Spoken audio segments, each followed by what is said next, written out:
Všichni vás zdravím. Jsme právě v dealerství, jak můžete vidět i za mnou, auta Toyoty. Kousek vedle Mnichova. Takový malebný vesničce, jmenuje se Dorfen. A byli jsme tu pro co jiného než Toyotu. Takže auto si pak určitě ukážeme. Za mě je to dneska velmi zajímavý dovoz. Auto je hezký, ale bylo tam jedno ale, se kterým jsme se museli vypořádat. To si pak všechno řekneme, jak to vlastně dopadlo, jaký bylo řešení. Jsem vám chtěl tady ukázat jednu věc, co mě hrozně zaujala. Tady máte rozdíl mezi použitýma a novýma dílama. Začíná to tady svíčkama, jak je černá. Olejový filtr, tady je taky takové na porovnání. Brzdové destičky, takové na první pohled to není, ale takové ze strany, když se podíváte, jak je ta vlastně opotřebená, a to je zase nový díl. Tady stěrače, tady nový a použitý vzduchový filtr. Tenhle teda už toho měl hodně dost. Tady je samozřejmě kabinový filtr.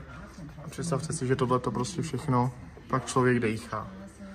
A tady máme kotouče, který nemají hranu, ale už byly tak skorodovaný, že je museli dát pryč, protože tohle už by se jen tak nezmátořilo. Tady i vidíte tu korozi vevnitř a takhle vypadá nový. Tady jsme si mohli nabídnout pití.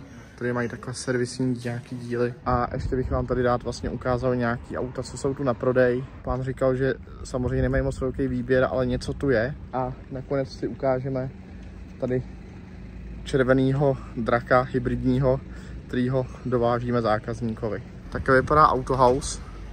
Je to fakt krásná malebná vesnička.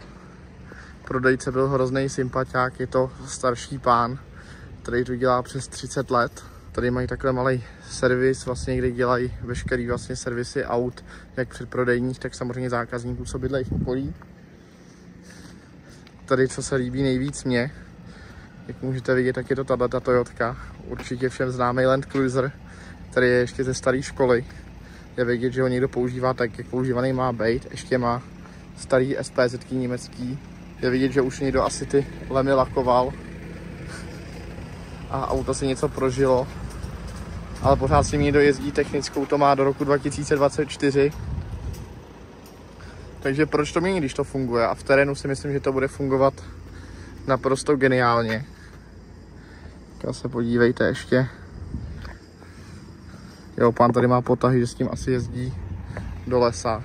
A teď přijdeme tady ke krásnému autu. Jedná se o Toyotu Supru, což je to Toyota Supra nebo BMW Supra, to už si každý může říct, co chce, protože tam je vlastně 3-litrový motor B58 z Bavoráku s twin scrollovým turbem.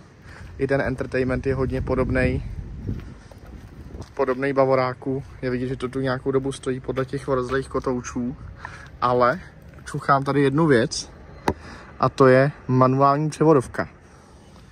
To je za mě naprostá bomba, to se začalo prodávat až teď nedávno. Tohle by určitě stálo za hřích, minimálně by si v tom chtěl někdy zkusit projet, jak to funguje s tím manuálem. Tady vidíte ty full LED světla, ty jsou taky zajímavý.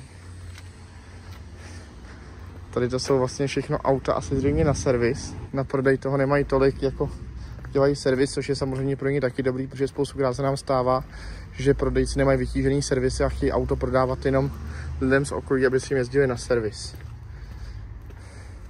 Tady máme Toyotu Corellu v kombi verzi. Všechno to jsou nový auta. Má krásný ty sedačky, jestli takhle vidíte, ono bohužel jak dneska paří to slunce, tak je to složitý natáčet. Tady všechno to jsou ty nový auta, což věřím, že nás úplně tolik zajímat nebude, protože to si můžeme koupit v České republice a aspoň by tady byly ceny na porovnání, ale to bohužel taky není. Jinak jednání z jejich strany bylo fakt naprosto super. Prodejce bylo taky fajn, jediný co omlouval se, že jsme přijeli trošku dřív, než jsme měli, tak nesměli auto umýt, takže to na poslední chvíli dělali. Ale jinak, když by odsaď chtěl někdo auto, tak bych se tomu vůbec nebránil. To je to dnešní auto, jedná se o Toyotu Corollu v hybridu. Po prvním majiteli od oficiálního dílera v této krásné specifikaci. Černá střecha, červený zbytek auta. To asi všichni vidíte. Auto má na je to nějakých 50 4000, servis vlastně jenom v dealerství Toyoty. Zajímavost u tohoto auta je, že vlastně Toyota nabízí v rámci Toyoty Deluxe záruky, když budete pokračovat v servisu jenom u nich, vlastně záruku až do 250 000 nebo 15 let stáří vozu. Takže to je fajn, že když prostě člověk si to o to trošku stará a jezdí každý rok nebo 15 000 km s tím do té Toyoty, tak se jim takhle odvděčej, což je za mě velký plus. To se mi moc líbí. Servis byl dělaný přesně pravidelně každý rok, je tam nová technická, tady zapomněli dát povinnou výbavu, tak to nám ji dali k tomu, to jsme všechno zákazníkovi zařídili. Tady je otvírání toho kufru tak trošku nešťastně, ale člověk si na to zvykne. Auto je v nadstandardní výbavě, tady jsou všichni ty asistenti, automatický světla, parkování, vyhřívaný volant, vyhřívaný čelní sklo. Tak vypadá interiér, je velmi zachovalý, černá stropnice. Bohužel k tomu tentokrát nebyly zimní kola, když vám ukážu takhle ještě motorový prostor, i ten hybridní pohon samozřejmě před prodejem byl kompletně udělaný takzvaný hybrid check, že zkontrolovali celé auto, aby nám vůbec tu záruku mohli udělit. Je to benzínová 1.8, vlastně s tím hybridním pohonem. Auto je fakt moc hezky, samozřejmě na dálnici ten hybridní pohon je víceméně k prdu, ale na druhou stranu po městě to auto je schopno jezdit za nějakých 4-5 litrů podle stylu jízdy. Je tam vlastně ta rekuperace, takže to znamená, že když si dáte tady to Bčko, tak samozřejmě auto jde líp za plynem, protože jde víc elektricky, a na druhou stranu to auto i víc začne rekuperovat a začne brzdit právě třeba i z kopce relativně hodně.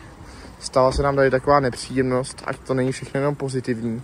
Prodejce nám neřekl po nějakých důlkách, co jsou vlastně tady, zřejmě tam byly nějaký, proběhly menší krupky, tady vlastně na střeše, nevím, jestli to proti světlu bude vidět, ale jich tady, dejme tomu, když to tak sečtu, takových 10 třeba prohlubní tady bude, takže jsme to řešili aktivně se zákazníkem, co s tím vůbec budeme dělat. Prodejce se nám velmi omlouval, že to sami prostě přehlídli, stane se, ale nabídli nám velmi zajímavou slevu na to auto a po dohodě se zákazníkem jsme to auto stejně vzali, že si to buď nechá opravit prostě důlkařem, anebo to takhle nechá bejt. To už je samozřejmě jeho rozhodnutí, ale líbil se mi ten jejich přístup, jak to vlastně řešili, že se omluvili, chybu přiznali a nedělali prostě hlupáky.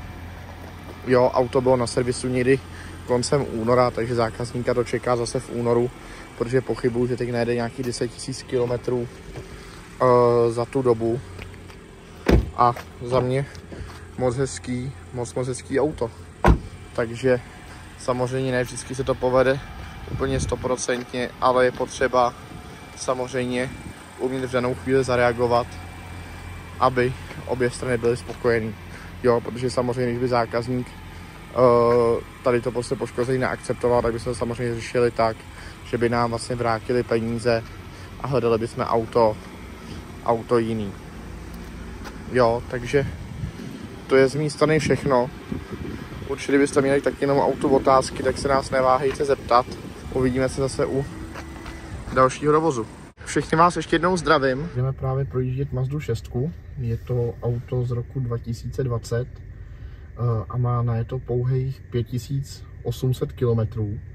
A zajímavost tohoto auta je, že není ani z půjčovny, nebo že to byl nějaký leasing. Bylo to po starším pánovi, kterému se bohužel nějak přitížilo a už nemohl dál řídit, takže to auto prodal s takovýma kilometrama. Fakt ten stav toho auta zvenku i zevnitř je vidět, že je prakticky nepoužitý na tom volantu, to vidíte. Výbavu to má taky nadstandardní, co se týče vyhřívaných i chlazených sedaček, vyhřívání volantu. Vidíte, že to má tu 360 kameru. Auto bylo servisovaný jinou v Mazdě, prodává nám to dealer Mazdy, který samozřejmě na auto poskyt i vlastně záruku. Teď nám tady paní prodejkyně šteluje vepředu značky. Je vidět, že se šrobovákem to docela umí. Takže to budeme projet, jestli je všechno v pořádku, co vlastně diagnosticky, tak to auto bylo bez chyby, bylo tam jenom vlastně chyba head-up displeje, ale z důvodu podpětí baterie, že to auto tady nějaký 2-3 týdny stálo, takže tam asi vyskočila. Další zajímavost je, že nám nechali dokonce to auto i relativně natankovaný. Zákazník tam má vlastně na cestu domů půlku nádrže, takže dojezd nějakých necelých 400 km. Všechno tu funguje prostě tak, jak má. A za mě, když mi člověk řekl, že to je prostě rok 2022, tak na tom stavu to nejde vůbec poznat. Když se ještě podíváte dál na ty detaily, tak vlastně to vám pak ukážu všechno ještě ve videu, ale ta nástupní hrana, že není vůbec nějak osezená, takže to auto ani nebylo, takže by fungovalo, že by s tím pán jezdil 6000 km jenom po městě, ale asi s tím jezdil i nějaký delší trasy. Má to vlastně ty Bose reproduktory, má to adaptivní tempomat, má to hlídání mrtvého úhlu, elektrický sklopný zrcátka. Jo, nevím teď přesně, co znamená u Mazdy úplně plná výbava, ale myslím si, že tohle se k tomu jako velmi blíží. Chápu, že zákazník byl z začátku trošku nervózní z toho důvodu, že to auto má opravdu tak málo najeto, jestli to není nějaký podvod, nebo jestli s tím autem něco nebylo, ale myslím si, že teď už my všichni začínáme chápat, že to auto je fakt jako krásný a bezproblémový.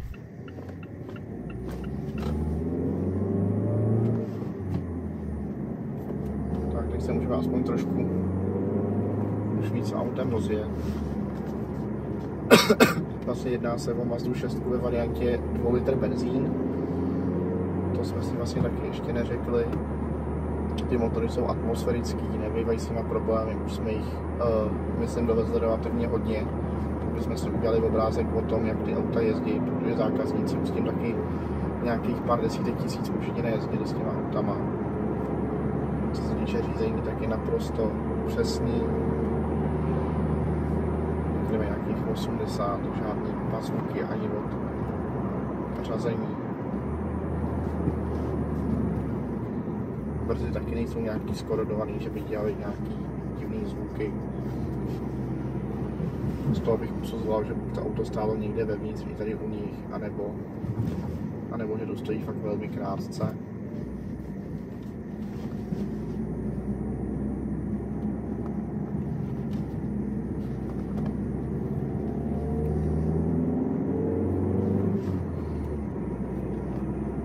Tady si myslím, že není z ní zatím co vytknout.